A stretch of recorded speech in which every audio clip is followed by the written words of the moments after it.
আসসালামু আলাইকুম। কেমন আছেন সবাই? আমি ভালো আছি বুঝলেন? অনেক ভালো আছি। বাইরে তাকাইয়ে দেখেন।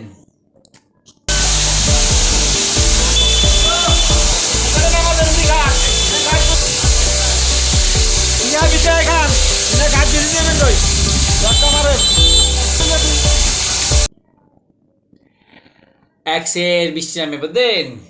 খাইয়া লেগা আজ খিচুড়ি খাবো বুঝলেন? কিন্তু কষ্ট লাগে। বাংলাদেশের অনেক অনেক অঞ্চলে মানুষ পানিবন্দী বন্যার ক্ষতিগ্রস্ত হয়েছে বুঝলেন? খাইয়া লেগে এক সের চিন্তা লাগে, কষ্ট লাগে। দোয়া করেন সবাই যাতে ভালো হয়ে যায় বুঝলেন? দ্রুত যাতে পানি কমে যায় বুঝলেন? ঠিক আছে, বিসমিল্লাহ। খাওয়া শুরু করি, বিসমিল্লাহ।